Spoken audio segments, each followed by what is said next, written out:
This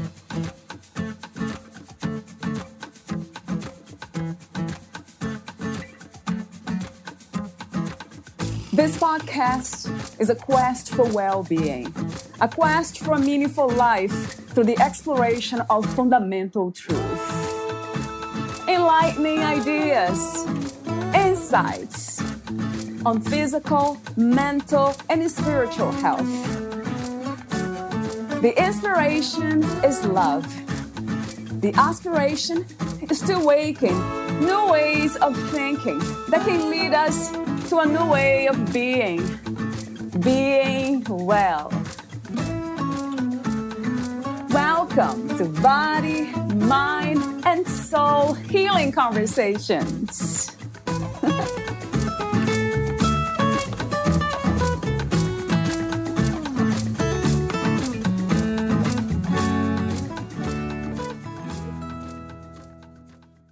The factors governing success in personal relationships are complex.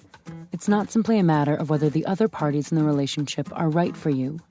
It's recognizing the multitude of factors, ranging from the personality types of those with whom you're in a relationship to their embedded notion of what's most important in those relationships: affection, emotional support, shared values, security, etc. Becoming aware of these factors and making adjustments that better align you with your relationship partners, whether in work or in personal life, is key to more success in navigating them and having them serve as motivators rather than as demotivators.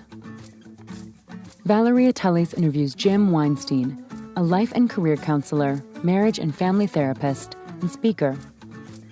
Brought up in the New York suburbs, Eastchester, Jim Weinstein attended Wesleyan University in Middletown, Connecticut, where he majored in political science.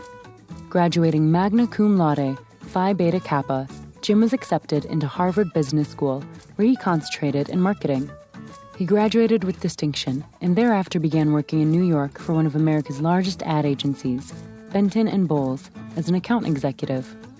Jim rose quickly in the organization, being named vice president 4 years later. In the subsequent 15 years, he worked at several other major agencies, including Wells Rich Greene, Executive Vice-President, and Chiat as Director of Account Management. Among the clients he serviced were Procter and Gamble, Sony, Coca-Cola, Bayer, Mitsubishi, Fisher-Price, and Energizer. The bunny was developed under his tenure as the lead account manager. In his 40s, Jim embarked on a process of inner work and exploration that led him to move from New York to Los Angeles and to ultimately discover the path of his current career. It started with Jim running a community-based clinical trials organization, Search Alliance, and then co-founding the internet's first psychotherapist search site, 4therapy.com. He enrolled in Antioch University's clinical psychology program, earning a master's degree and accumulating 3,000 hours of internship training, after which he opened a successful private practice in Beverly Hills. Missing the seasons and the intellectual environment of the East, Jim moved to D.C. in 2005, making a professional pivot to emphasize career guidance. In the time he had been there, he has been fortunate enough to build a thriving practice working with a very diverse, motivated, and intelligent group of clients. Jim is proud to have helped many hundreds of clients to dramatically improve their career and life satisfaction.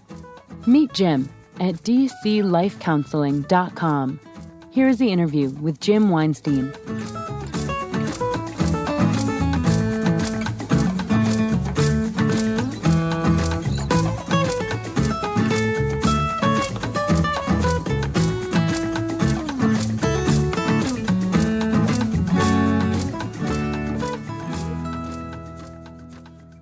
In your own words, who is Jim Weinstein? That's a good question. Yes.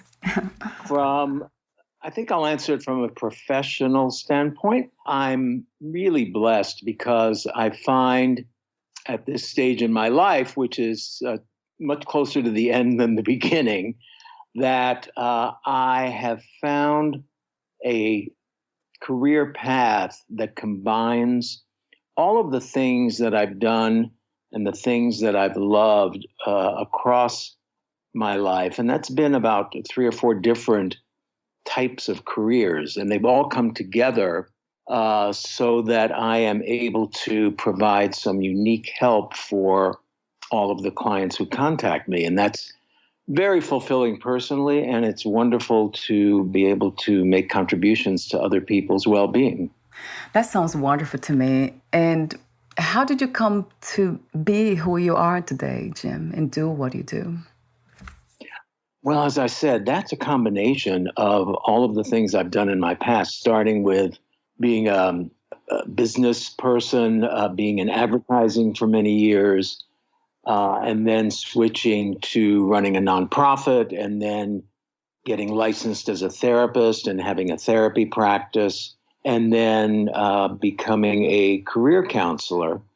So I bring to bear all of those things on working with my clients now. So what comes to mind when you talk about change, making these changes throughout life, is purpose. Do you believe that we have many purposes in life? So many people are laboring under the impression that, I need to find my one purpose. And my experience has been people can have many purposes. Not everyone. I mean, some people are really motivated by one purpose, but I think that's a minority. So it's life itself kind of shows that to us. It's constantly changing. And I believe that we human beings, we are life. We don't have a life. We are life. So right. That makes sense. If you're open to it, you're observant of the changes that are going on in your outside life and the changes that are going on inside of you. My next question is about love. What is your understanding and idea of love? What is love to you? Wow. I've thought a lot about this, and love is an internal state. I mean, I think we usually think of love in relation to other people or other things, and of course it is that. But what's most important is the internal experience of feeling that love. And that can be a love for a person. It can be a love for, let's say, a romantic partner. It can be a love for a child. It can be a love for a pet. It can be a love for a destination. And while the internal resonances might be somewhat different, I think they share a commonality of a feeling of openness, of connection, of joy. So that's what I think of when I think of love. If life had one purpose, just one purpose, what would that be from your perspective? I would hope it would be about contributing to the greater good and to oneself. And that could take many, many forms. But I think the ideal purpose would combine self-growth with an impact, a positive impact on some aspect of the outside world. Yeah, I love that too. It resonates. Yes.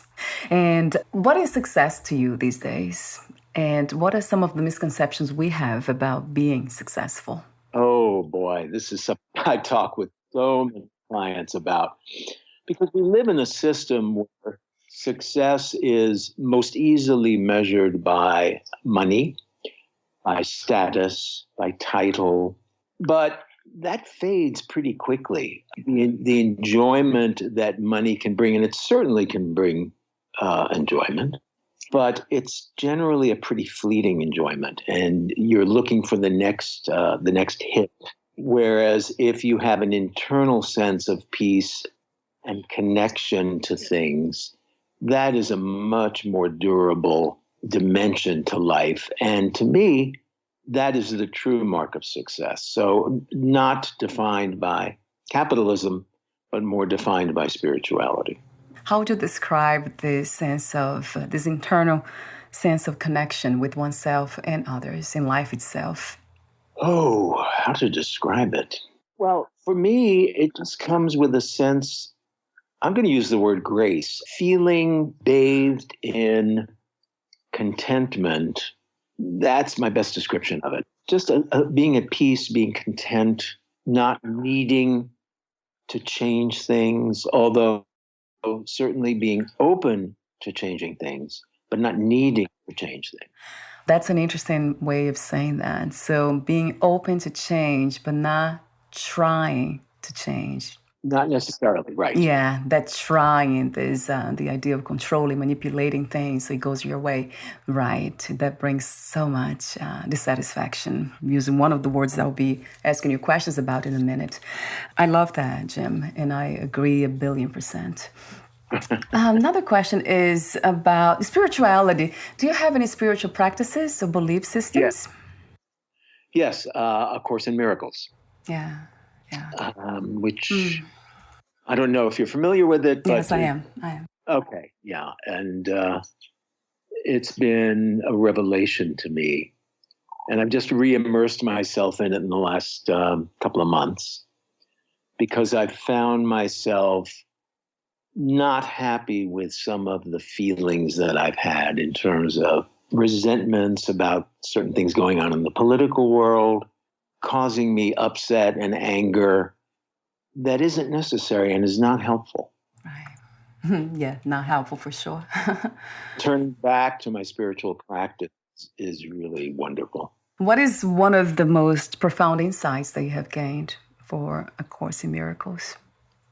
That our experience of life is 99% what we make of what is happening to us, as opposed to focusing on the externalities of what is happening to us. So how we interpret things and how we are able to shift our interpretation so as to find a greater peace with whatever it is that is going on.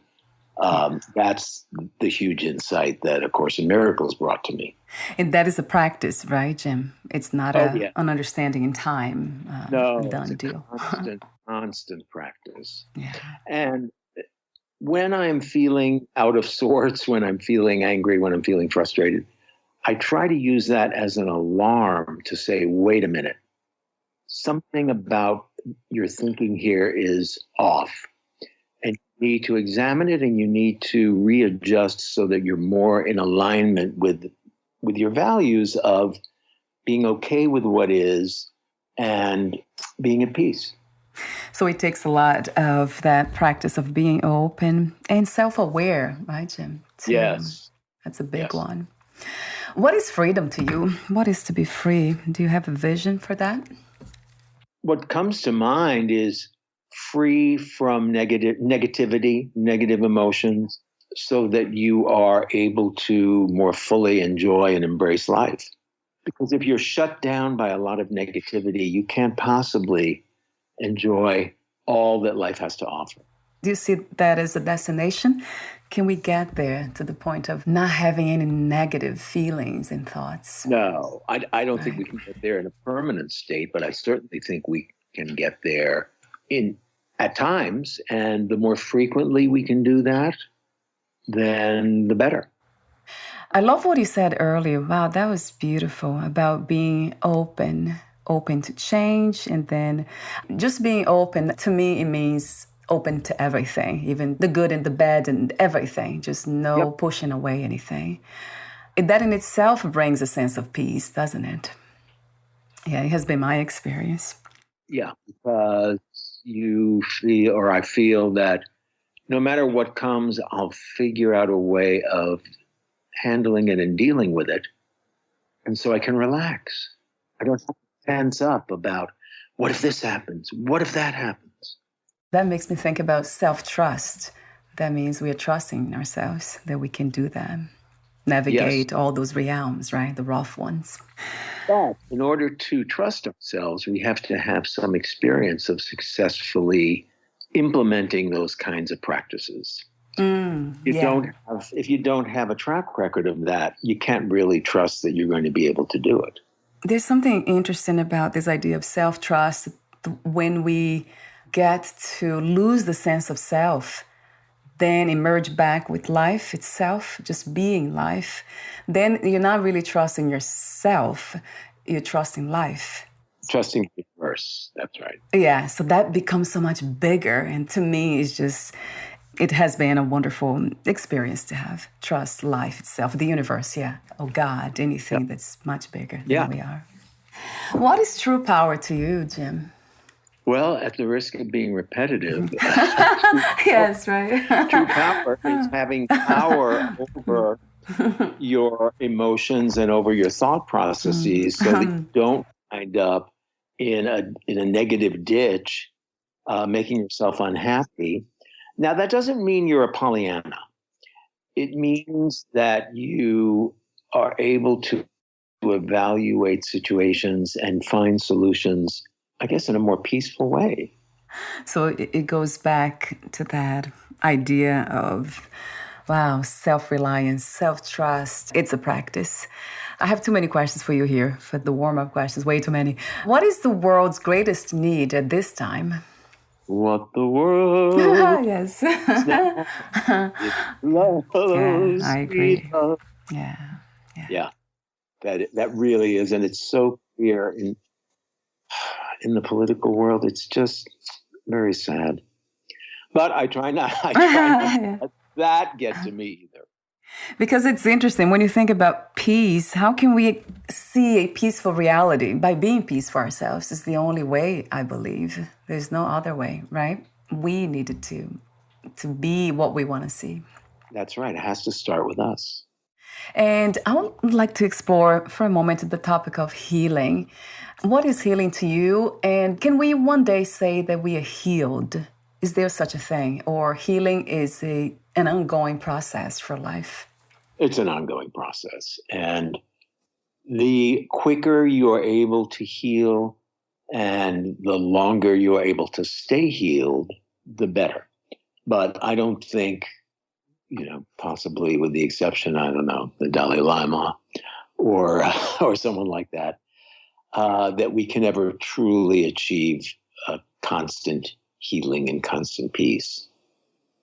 Of course, the whole idea of healing, I guess it wouldn't have to be constant, because once you're healed, in traditional terms, you are healed. But in actually, healing there's a constant need for healing because we are constantly being wounded by our own thoughts and our own reactions. And my last warm-up question is a fun one from my perspective. What do you love most about being in a human body? Well, years ago, I would have said sex. That's not a part of my life right now. I often stop and just am in wonder at life, at how did I come to be and have all of these thoughts and emotions, and it's just wondrous. So I don't know. The incredible complexity and wonder of life is something that I'm in awe of. Yeah, it is something to be in love with. I agree. Yeah. That's for sure. So you are a life and career counselor, marriage and family therapist, and you also write blog posts or blog articles about emotional health issues. So talk to me about the main inspiration and intention of doing what you do today, Jim. What keeps me inspired is seeing the results that come from the work that I do with clients and seeing people dramatically improve their lives. And that's just so fulfilling. That comes up over and over and over and over again. I wonder why. Do you have some ideas why this is such a consistent response? Well, I think it depends on the kinds of people you're talking to. But I imagine the kinds of people you're talking to are people who are more evolved, so are less connected to material achievements and material circumstances, and a little more attuned with internal processes. In the way you're saying that, it's just there are different kinds of people in the world. Do you believe that? What is the percentage? I have heard about division in a sense of 50-50, people who walk around with an open heart and open mind, and those who are into pragmatism and materialism and just kind of looking for things to get and to gain. Is that how you view the world these days? Not really. I think we all consist of both of those parts, and it's relative proportion of those parts. And those proportions change depending on circumstances. So if I'm feeling materially comfortable, it allows me to focus more on the spiritual aspects of my life. If I'm feeling materially challenged, it becomes a challenge to stay in the spiritual place. Is that some of the teachings or the coaching lessons you pass on to your clients? This idea of internal satisfaction and working on that more? Generally not very overtly. Because, first of all, the whole label of spirituality freaks a whole lot of people out. And it's just a label. So I come from that perspective in working with my clients, but I don't in any way try to force that down their throats. I just point out to them. In fact, yesterday I had a talk with a client who's materially very successful, is thinking of changing careers because of the pressures of what he's currently doing, but is concerned that he's going to be making less money and what will people think of him, and said, well, no, is that really what's important? Or is what's important what you think? But that's sometimes hard to separate. Sometimes what we think of ourselves is mainly dictated by what others are thinking of us. Not as little kids, what do me and daddy think? Trying to earn their respect. Hopefully we grow out of that, or hopefully we have parents who imbued us with other values besides material success.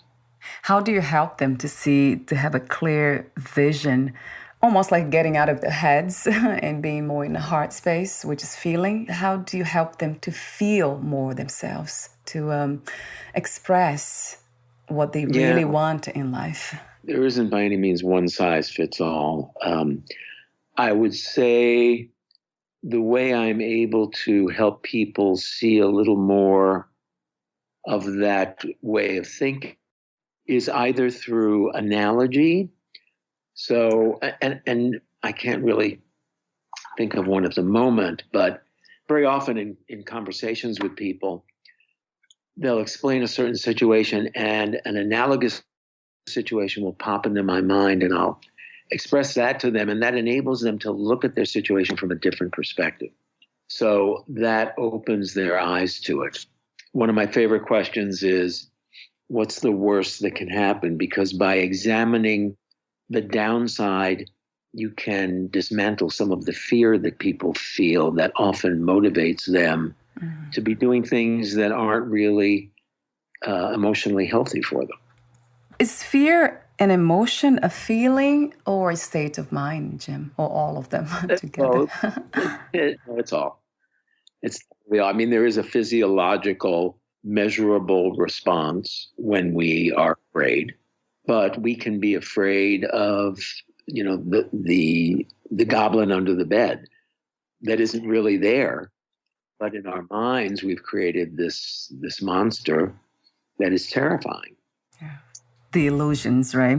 I have heard that the fear is just an illusion. It doesn't feel like it. That's the thing. No, and sometimes if someone came at you with a knife, although the most advanced spiritually people would say even that is an illusion, but in reality, no, that's not really an illusion. That would cause a huge fear response. But how often are people coming at us with knives?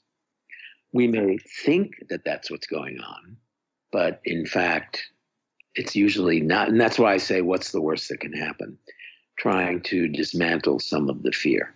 Let me ask you this question. How do you describe an emotionally healthy person in comparison to a person who is not? Would fear be the main component?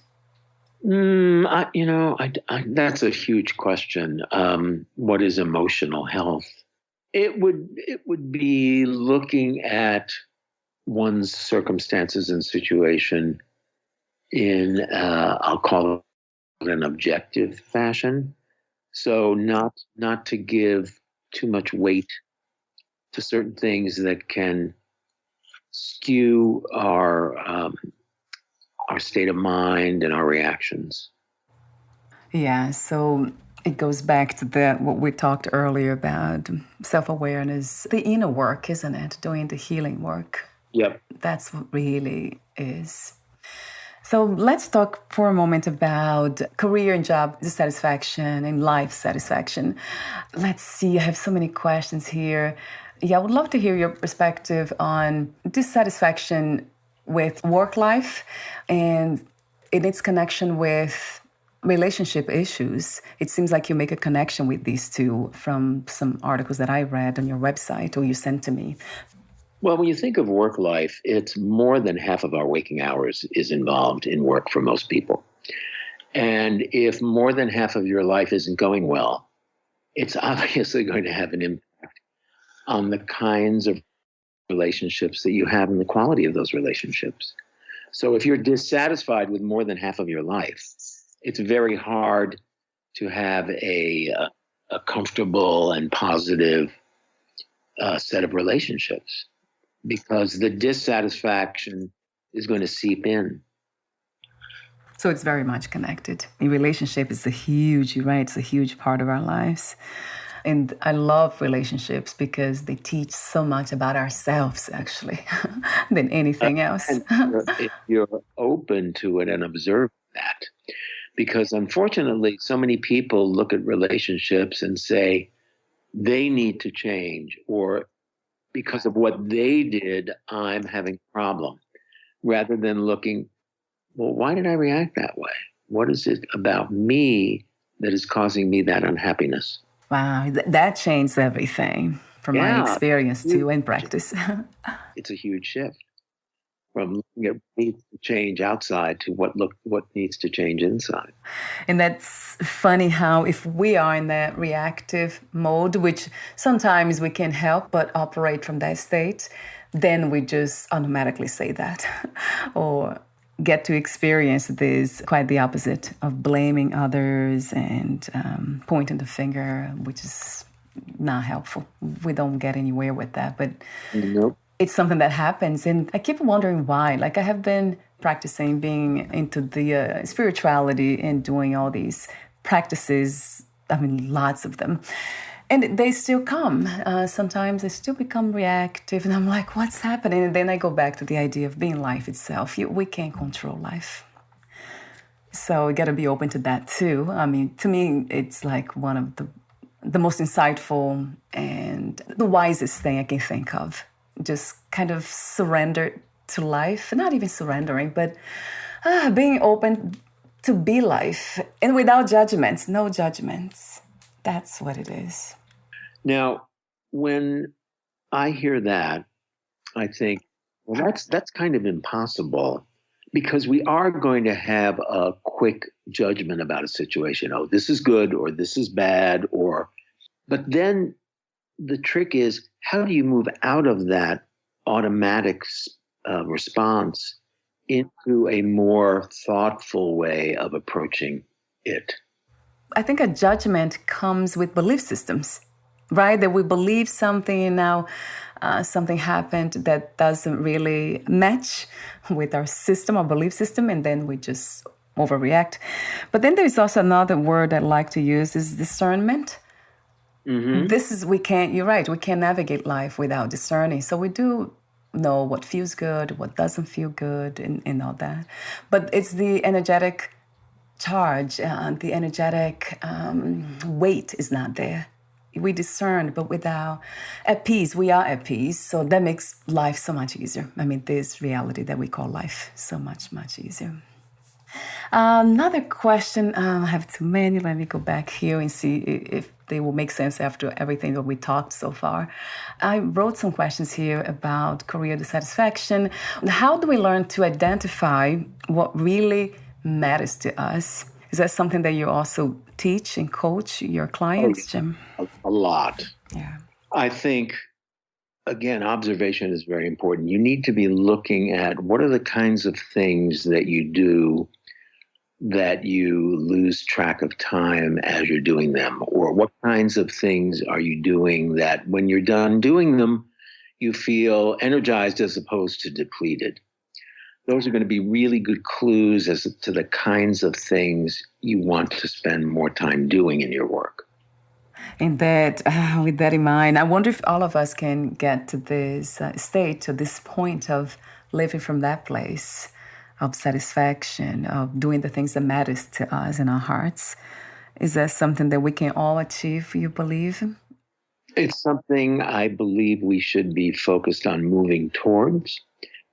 Yeah, anytime I hear sort of a total statement about we need to be completely free of a judgment or we need to be completely satisfied with career, that's not going to happen. That's not realistic. But to strive for maximizing contentment and minimizing upset, that's what we should be aiming for. And eventually, we'll get pretty close to being there almost all the time.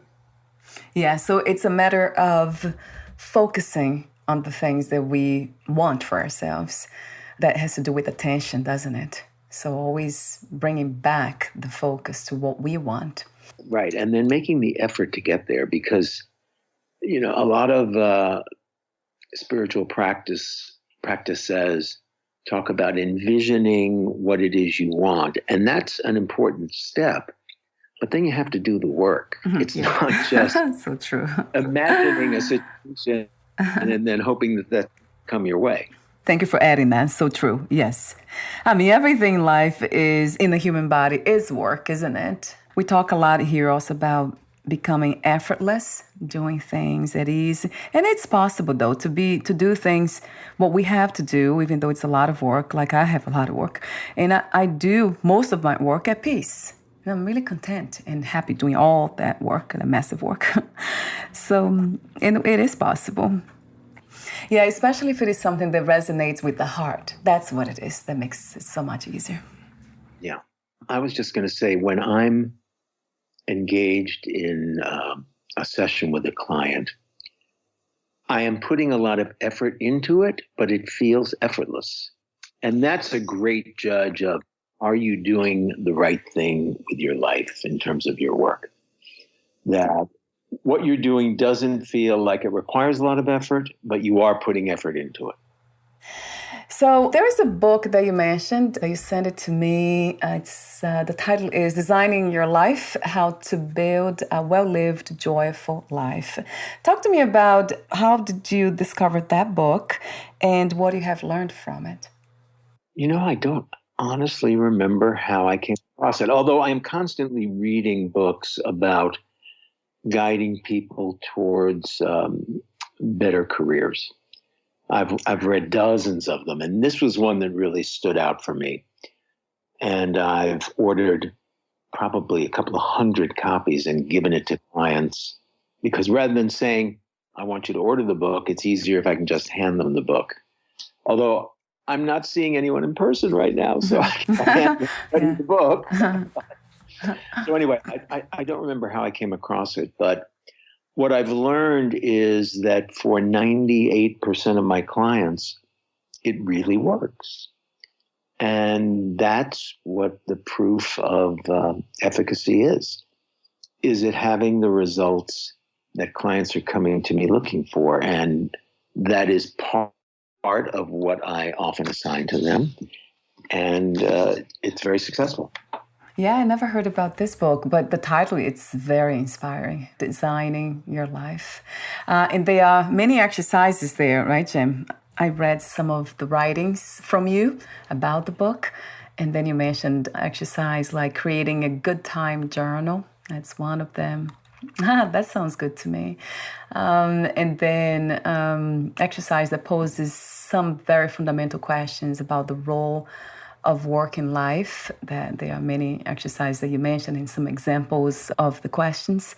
And then there is also something that you mentioned. You said from the book, there are many versions of ourselves, each of which can lead to building a satisfying career. That is so true when we think about multiplicity, right? Being many and not just one. That's right. So true. That's very spiritual. I know I'm using that label again, but it sounds spiritual to me.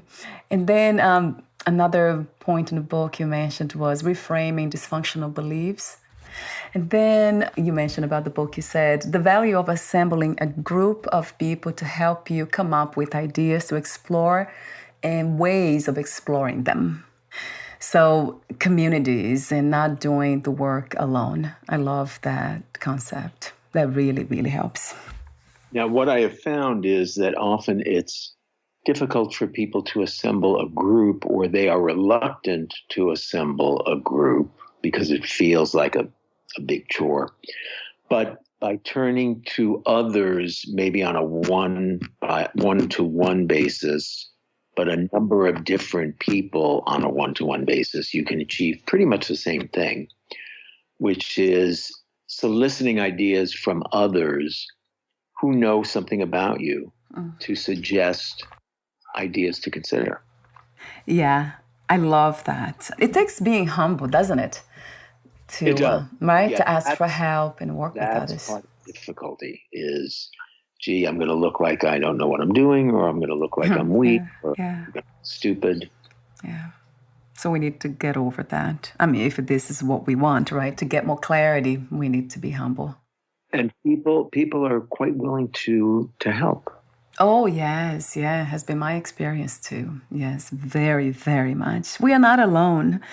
That's the biggest illusion of all, at every level that I can think of. We are not alone. That's a very powerful message to be reminded of, right, Jim? All of us. So let's see my ending questions. Let me ask you this one. What was the hardest lesson to learn about yourself and life as of today? The hardest lesson and the most valuable lesson has been to be in the present. It's so easy to be captured by regret, by guilt, by shame, by, I shouldn't have done this. Why didn't I do this? If only I had done that. And there's value to looking at the past and learning from it, but we spend way too much time there, and I know I did. And the more I can be in the present and be grateful for what is, the happier I am. And that's been a lifelong lesson. Yeah, that's another profound practice. I agree. We all can relate to it. I can relate to it very much. Being present with what is present. So my last two more questions. What is another word for life? The word that comes to my mind is joy. And I don't know, that might not make sense, but that's what popped into my head. Yeah, it makes sense to me. And my last question is, what are 3 things you wish everyone to experience before they lose the body, before they die? Oh, love, impact, feeling that they've made a difference. What else? That's 2. Close relationships. Yeah. Yes, and yes. I love that. Love, relationships, and contribution, right? Doing what we are here to do, going back to the idea of doing what matters, that will lead to that, it seems to me.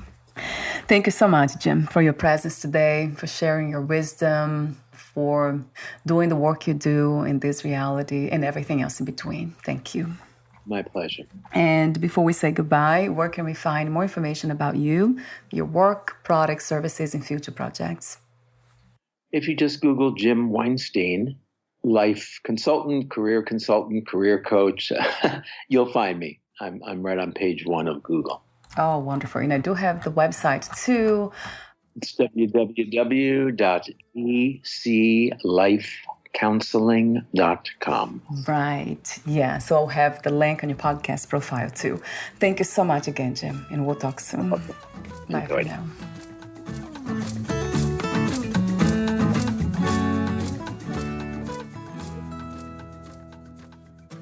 Thank you for listening. To learn more about Jim Weinstein and his work, please visit dclifecounseling.com.